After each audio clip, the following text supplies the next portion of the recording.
Hello students, सभी को नमस्कार। छात्रों, हम कर रहे हैं Haryana school education board Bhiwani से निर्धारित सिलेबस के जो प्रवेश में एनुअल एग्जामिनेशन हुए हैं वो 2019 में, उसका पेपर कर रहे हैं। ये हमारा कोड 4311A है। इसको पेपर का आज हम हल करेंगे। ये इसी सीरीज में करा रहे हैं ताकि आपके परीक्षा की अच्छे से तैयारी हो जाए। तो ये प्रश्न पत्र में जो दिखा रहा हूँ आपको, ये 2019 का प्रश्न पत्र कोड ए है। इसको आप ध्यान से देखें। इसमें जो ऑब्जेक्टिव टाइप पहला प्रश्न है, अवसर लागत का क्या अर्थ है। ए है आपका अगले विकल्प का लागत, cost of the next alternate use, वास्तविक लागत रियल कॉस्ट, कुल लागत टोटल कॉस्ट, उपरोक्त में से कोई नहीं। तो इनमें हम जो अवसर लागत होती है, अपॉर्चुनिटी कॉस्ट जो है वो cost of the next alternate की होती है। तो आपके यहाँ पर उत्तर है वो ए। तो आप ए को टिक मार्क करेंगे। इसके बाद प्रश्न नंबर 2 पर चलते हैं हम।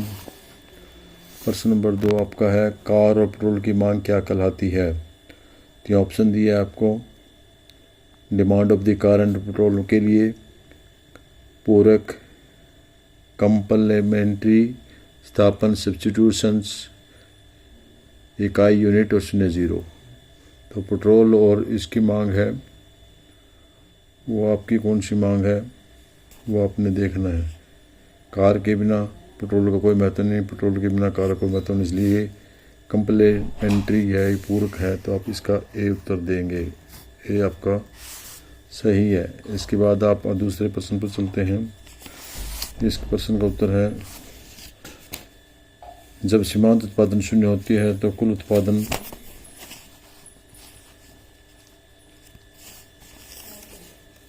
उत्पादन शून्य, ऋणात्मक, अधिकतमक। तो इसका अधिकतम होता है, मैक्सिमम होता है इसका उत्तर। तो ये आपका सी ठीक रहेगा। इसके बाद अगला क्वेश्चन आपका चलता है, पूर्ण प्रतियोगिता के अंतर्गत MR AR को नीचे होता है, गलत है ये। दूसरा है बी, कीमत और औसत आय AR, सीमांत आय MR इक्वल होती है। ये बिल्कुल ठीक है, क्योंकि पूर्ण प्रतियोगिता में ए और MR दोनों बराबर होते हैं। तो आपका बी उत्तर ठीक है। AR सीधा रहता है, ये गलत है। बी, दे रखे आपका बै और स दोनों होते हैं, नहीं, दोनों नहीं होते, सिर्फ बै होता है। AR equal to MR। निम्न से कौन सा सही, which of the following is correct. 4 सूत्र दिए हैं। TC equal to TF multiply TVC, ये गलत है क्योंकि मल्टीप्लाई का चिन्ह आ गया। अगले में देखिए आप, TC equal to TF C divided TVC, ये भी गलत है। यहाँ इन्होंने डिवाइड का चिन्ह निशान दे दिया है।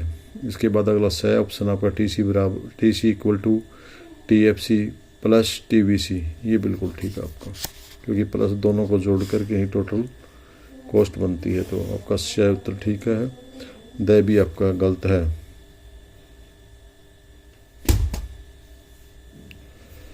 भारतीय रिजर्व बैंक RBI की स्थापना किस वर्ष हुई थी। यह तो कई बार क्वेश्चन आ लिया, आपको सभी को याद हो गया, 1935 में हुई थी। बाकी ऑप्शन आपने देखने की जरूरत ही नहीं है। यदि आपकी MPCA का तो गुणांक क्या होगा। गुणांक आपका सूत्र आप जानते हैं, मैंने कई बार पहले भी हल कर लिया है। 1 मल्टीप्लाई 1 माइनस MPC, 1 माइनस 0.2 बराबर 1 माइनस 0. यहाँ 8 है, तो ये आपका आ जाएगा 0.2 आ जाएगा। 1 2/10, 1 इक्वल टू गुणा में 10/2, तो ये कट के 5 आ गया। तो आपका गुणांक आया वो आपका आ गया 5। तो इसका उत्तर आपका 5 आएगा। तो 5 दिया है आपका। ये सरल सा प्रश्न था। निम्नलिखित में सही गलत बताइए। विभिन्न वस्तुओं की मांग के नियम लागू होते बिल्कुल भी नहीं होते। सामान्य वस्तुओं पर लागू होते, विभिन्न वस्तुओं पर लागू नहीं होते, इसलिए गलत है। 2 तटस्थ वक्र एक दूसरे को काट सकते हैं, गलत है। कभी भी तटस्थ वक्र एक दूसरे को काटते नहीं हैं और न ही वे OX और OY को छूते हैं। इसके बाद आपका अगला प्रश्न है, घटते प्रतिफल का नियम कृषि पर लागू होता है। गलत है, घटते सिर्फ घटते नहीं बढ़ते नियम भी लागू होता है। हाँ, औरों की अपेक्षा जल्दी लागू हो जाता है, बट यहाँ सिर्फ इसने सीधा पूछे कि क्या घटते प्रतिफल का नियम कृषि पर लागू होता है। ये गलत है आपका। लागू तो होता है पर बढ़ते हुए भी हो सकता है, लेकिन औरों के उद्योगों की अपेक्षा कृषि पर जल्दी लागू होता है। एक अधिकार में कीमत और सीमांत लागत समान होते हैं, बिल्कुल गलत होती है। पूर्ण प्रतियोगिता में होते हैं, इसमें नहीं होते। पूर्ति स्टॉक से अधिक हो सकती है, ये भी आपका गलत है, क्योंकि पूर्ति और स्टॉक का एक हिस्सा है, इसलिए दोनों कभी भी बराबर नहीं हो सकते, इसलिए गलत है। औसत आय वक्र और सीमांत वक्र कहलाता है। औसत आय वक्र सीमांत औसत आय वक्र मांग वक्र भी कहलाती है, ठीक है, क्योंकि इसका मांग वक्र या औसत आय वक्र एक ही बात है दोनों। भुगतान शेष व्यापार शेष से विस्तृत धारणा बिल्कुल सही है, क्योंकि व्यापार शेष है वो भुगतान शेष का एक हिस्सा है, एक पार्ट है। सभी राष्ट्रों में क्षेत्र में विनिमय दर पाई जाती है, बिल्कुल सही है, सभी में क्षेत्र में विनिमय दर पाई जाती है। पेट्रोल का स्टॉक राष्ट्रीय आय में शामिल किया जाता है, ये भी सही है, क्योंकि जब भी राष्ट्रीय आय गिनती है तो काउंटिंग हो जाती है। ये आपका अगला प्रश्न है। अर्थशास्त्र की भौतिक कल्याण संबंधी परिभाषा डॉक्टर मार्शल ने 1890 में अपनी पुस्तक प्रिंसिपल ऑफ इकोनॉमिक्स में दी थी। इस परिभाषा के अनुसार शास्त्र में उन कार्यों का अध्ययन किया जाता है जिन्हें सामाजिक मनुष्य अपना कल्याण बढ़ाने वाले भौतिक पदार्थों को प्राप्त करने और उनका उपयोग करने से करते हैं। मांग फलन किसे कहते हैं? What is the demand function? मांग फलन किसी वस्तु की मांग और उसकी निर्धारण करने वाले विभिन्न कारकों के बीच संबंध को बताने या व्यक्त करने का गणितीय रूप है। दूसरे शब्द हम कह सकते हैं मांग फलन से अभिप्राय किसी वस्तु की मांगी गई मात्रा के किन किन कारकों का फल अर्थात किन किन तत्वों पर निर्भर करता है। चौथा प्रश्न आपका फर्म के संतुलन की शर्तें लिखिए। फर्म की 2 शर्तें होती हैं। नंबर 1, पूर्ण प्रतियोगिता में MC बराबर MR, और दूसरी आपकी MC MR को नीचे से काटता है। ये दोनों शर्त आप लिख सकते हैं।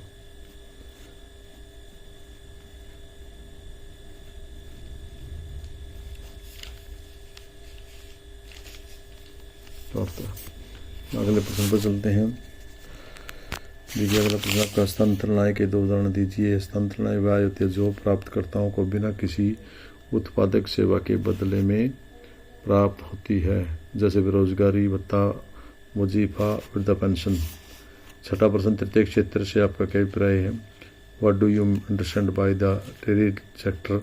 तृतीय क्षेत्र से अभिप्राय उन उद्यमों से है जो केवल सेवाओं का उत्पादन करते हैं, जैसे बीमा, बैंकिंग, परिवहन और संचार। अल्पाधिकार डिफाइन द ओलिगोपोली। एक अल्पाधिकार बाजार की वह स्थिति है जिसमें वस्तु के कुछ उत्पादक होते हैं। वाटसन के अनुसार अल्पाधिकार बाजार की अवस्था जिसमें समरूप व वैविध्यीकरण वस्तुएं बेचने वाली थोड़ी सी फर्में होती हैं, यानी कुछ लोगों का अल्प का मतलब होता है कुछ अधिकार में अधिकार, कुछ लोगों का अधिकार, कुछ फर्मों का अधिकार जिस पर होता है। लचीले विनिमय दर की परिभाषा दीजिए। वैसे ये आपके चैप्टर में नहीं है, सिलेबस में काट दिया गया, बट पुराने पेपरों ने कहानी इसमें है, तो ये फिर भी याद कर लें। निम्न लचीली विनिमय दर की व्यवस्था से अभिप्राय उस व्यवस्था से जिसमें विनिमय दर का निर्धारण विदेशी मुद्रा बाजार की मांग और पूर्ति द्वारा होता है। इस व्यवस्था में सरकारी हस्तक्षेप नहीं होता है। आगे की क्वेश्चन दिया हुआ आपका, दे आंकड़े दे के कुल लागत, बंदी लागत, औसत लागत में परिवर्तनशील की औसत कैलकुलेशन करनी है आपने, सारणी दी हुई है और साथ में इसका उत्तर भी दिया हुआ है। कुल लागत पहले कुल इकाइयाँ लिख लें और दूसरे कुल लागत लिख लें। फिर TFC जो शुरू में 0 पर होती है वो TFC होती है। इसमें 40 दी हुई है, शुरू में सब में 40 की सारी TFC आपकी इक्वल रहेगी। और TVC निकालने के लिए हम कुल लागत से TC घटाते रहेंगे, TVC आ जाएगा। और AFC टोटल फिक्स कॉस्ट का एवरेज निकालेंगे, यदि हम इसको 2 से भाग देते जाएंगे तो आपकी ये सारी आ जाएगी। इसी प्रकार AVC निकालने के लिए हम TVC को उत्पादन इकाइयों से भाग देंगे तो हमारी ये भी आ जाएगी। इस प्रकार ये सरल हो जाएगा। बड़ा इजी क्वेश्चन था। अल्पाधिकार पूर्ण प्रतियोगिता में कुछ याद अंतर बताइए। ये प्रश्न आपके CSET में आ लिया है, वहाँ मैंने करवा दिया था, वहाँ आपने वीडियो देखी होगी तो उसमें आपने हल कर लिया है। एक अधिकार की परिभाषा में इसकी मुख्य भाषाएं, तो ये भी हमारा प्रश्न 2020 का जो सेट करवाया था, सी कोड करवाया था, उसमें आया हुआ है 17वां प्रश्न था, वो करवा लिया। मध्यवर्ती वस्तुओं में अंतर। मध्यवर्ती वस्तुएं पहले और दूसरी साइड में अंतिम वस्तुएं। मध्यवर्ती वस्तुएं वे वस्तुएं जिनका लेखा वर्ष में उत्पादन करने या पुनः बिक्री के लिए प्रयोग किया जाता है, मध्यवर्ती वस्तुएं कहलाती हैं। अंतिम वस्तुएं जिनका प्रयोग उपभोग के लिए, स्टॉक के लिए होता है, अंतिम वस्तुएं कहलाती हैं। दूसरा है मध्यवर्ती वस्तुएं इन वस्तुओं का प्रयोग और अधिक उत्पादन के लिए किया जाता है। अंतिम वस्तुओं का प्रयोग अंतिम उपभोग के लिए किया जाता है। मध्यवर्ती वस्तुओं को राष्ट्रीय आय की गणना में शामिल नहीं किया जाता, जबकि अंतिम वस्तुओं को राष्ट्रीय आय की गणना में शामिल किया जाता है। मध्यवर्ती वस्तुएं उत्पादन क्रिया से गुजर जाती हैं, जबकि ये उत्पादन क्रिया से नहीं गुजरती। अंतिम वस्तुएं वे उत्पादन क्रिया से नहीं गुजरती। आगे केंद्रीय बैंक के 4 कार्य। ये 4 कार्य बिल्कुल साफ साफ दिए हुए हैं। मुद्रा का निर्गमन, क्योंकि केंद्रीय बैंक मुद्रा का निर्गमन बैंक होता है। केंद्रीय बैंक को मुद्रा का एक अधिकार होता है। इसके द्वारा जारी किए गए नोट वैध मुद्रा के रूप में प्रचलित होते हैं। इसकी मिश्रितता आती है। सरकार का बैंकर है, प्रतिनिधि और परामर्शदाता है। ये दूसरे बैंकों का भी बैंक है। पॉइंट नंबर 3 बैंकों का बैंक है। जितने भी बैंक हैं उन पर नियंत्रण करना, उनका काम चला, उनके ऊपर हर प्रकार का कंट्रोल करना इसका काम है। साख नियंत्रण केंद्रीय बैंक का सबसे अधिक महत्वपूर्ण काम है। व्यवसायी बैंकों को पैसा दे करके उनकी शक्ति को नियंत्रित करना है। इसके बाद अगला क्वेश्चन आपका जो कई बार पेपर में आ लिया, प्रेरित निवेश, ऑटोनॉमस इन्वेस्टमेंट और स्वायत्त स्वतंत्र निवेश। प्रेरित निवेश आय से प्रेरित होता है, जबकि स्वायत्त निवेश आय से प्रेरित नहीं होता। प्रेरित निवेश है वो मुख्य उद्देश्य अधिकतम लाभ प्राप्त करना होता है, जबकि इस निवेश का मुख्य उद्देश्य सामाजिक कल्याण करना होता है। प्रेरित निवेश प्राय निजी क्षेत्र में किया जाता है, जबकि स्वायत्त निवेश सार्वजनिक क्षेत्र में किया जाता है। प्रेरित निवेश का क्षेत्र केवल लाभ की मात्रा से प्रभावित होता है, जबकि स्वायत्त निवेश का क्षेत्र राजनीतिक सामाजिक कारणों से प्रभावित होता है। इसके बाद अगला क्वेश्चन आपका मौद्रिक नीति के मुख्य घटक कौन कौन से हैं। मौद्रिक नीति के मेन जो कंपोनेंट्स हैं वो हैं बैंक दर, जिस दर प्रदेश के व्यावसायिक बैंकों के केंद्रीय बैंक या अग्रणी उनका नियंत्रण करते हैं उसे बैंक दर कहते हैं। बैंक दर और ब्याज दर में अंतर है। जिस रेट पर बैंक रिजर्व बैंक दूसरे बैंकों को पैसा देता है वो बैंक दर होती है, जबकि जो लोगों को ब्याज पर बैंक देते हैं वो ब्याज दर होती है। बैंक दर से बढ़ने से ब्याज दर भी बढ़ जाती है और महंगा हो जाता है। नगद रिजर्व अनुपात प्रत्येक व्यावसायिक बैंक कानूनी तौर पर अपने पास जमा राशियों का एक न्यूनतम अनुपात केंद्रीय बैंक के पास जमा के रूप में रखना पड़ता है। इसे रिजर्व बैंक CCR भी कहते हैं। यह अनुपात बढ़ाने से बैंकों का ऋण की क्षमता कम हो जाती है। मुद्रा की स्थिति में केंद्रीय बैंक इस अनुपात को बढ़ाकर व्यावसायिक बैंकों की शाख क्षमता को घटा देते हैं, और जब उनकी शाख बढ़ानी हो तो वो रिजर्व बैंक का अनुपात को कम कर देते हैं। अगला सामाजिक तरलता अनुपात। ये बैंक इसी प्रकार एक हिस्सा जो पैसे आते हैं उसका एक हिस्सा बैंक अपने पास तरल संपत्ति के रूप में रखते हैं। इसे SLR भी कह देते हैं। नैतिक दबाव। वैसे भी बैंक जो केंद्रीय बैंक है दूसरे बैंकों पर नैतिक दबाव बना के रखता है, उनको परामर्श सलाह देते रहते हैं। दूसरे बैंक इसकी मौखिक और लिखित सलाह को मानते भी हैं। अगला प्रश्न आपका सरकारी बजट का क्या महत्व है। सरकारी बजट सामाजिक उद्देश्यों को उपलब्धि के लिए किया जाता है। इसके साथ न्याय संगत वितरण करने के लिए, गरीब जनसन को आर्थिक सहायता देने के लिए, और अमीर लोगों पर टैक्स लगा करके जो उनके बीच की दूरी है, बीच की खाई है, उसको समाप्त करने के लिए। और तीसरा पॉइंट उत्पादन व रोजगार में वृद्धि करने के लिए भी सरकारी बजट किया जाता है। पता लगता है कि कहाँ कहाँ काम करना है, कहाँ नहीं करना। नियोजित आर्थिक विकास के लिए भी बजट का बहुत ज़्यादा महत्व। सरकारी और आर्थिक स्थिरता लाने के लिए, समाज में सोसाइटी में आर्थिक स्थिरता लाने के लिए इसका जरूरत पड़ती है। अगला प्रश्न, मांग की कीमत लोच की परिभाषा से मापने के अनुपातिक विधि का वर्णन करें। बड़े स्पष्ट रूप में हमने इसको पहले ही 2020 कोड C में कर दिया गया था। प्रश्न नंबर 10 था, वहाँ उसका उत्तर आपने पढ़ा था। दोबारा से अपने बुक में और किसी प्रकार भी पिछली वीडियो में कर सकते हैं। मांग का नियम यह क्यों लागू होता है, इस प्रश्न को हम 20 के सेट A में प्रश्न नंबर 17 कर चुके हैं। आगे पूर्ण प्रतियोगिता किसे कहते हैं। पूर्ण प्रतियोगिता अल्पकाल स्थिति में संतुलन की सीमांत विधि की व्याख्या करें। ये प्रश्न हमने 32 नंबर पर प्रश्न नंबर 32 की प्रश्न संख्या 3 का उत्तर है, जो हम पहले ऑलरेडी इसमें आ चुका है। पूर्ति में और विस्तार और रेखा चित्रों के साथ ऐसे पिछली वीडियो में मैंने कराया था आपको, आपने कर लिया था। शायद आपको दोहराने के लिए अपनी बुक की सहायता ले सकते हैं। राष्ट्रीय बुक आय को मापने की विधि का व्याख्या कीजिए, ये भी आपका पिछले वीडियोज़ में आ चुका है, इसलिए मैं दोबारा रिपीट करने की ज़रूरत नहीं है। राष्ट्रीय आय को मापने की, राष्ट्रीय आय की मापने की आय विधि, व्यय विधि और उत्पाद विधि तीनों का उल्लेख मैं पहले ऑलरेडी वीडियो में कर चुका हूँ, इसलिए बार नहीं कर रहा, ताकि वैसे व्यर्थ में वीडियो बढ़ाने का कोई फ़ायदा नहीं है। तो वहाँ से उन वीडियो को देख करके आप कर लें, तो मेरे ख्याल में आपको इससे काफ़ी फ़ायदा होगा। धन्यवाद।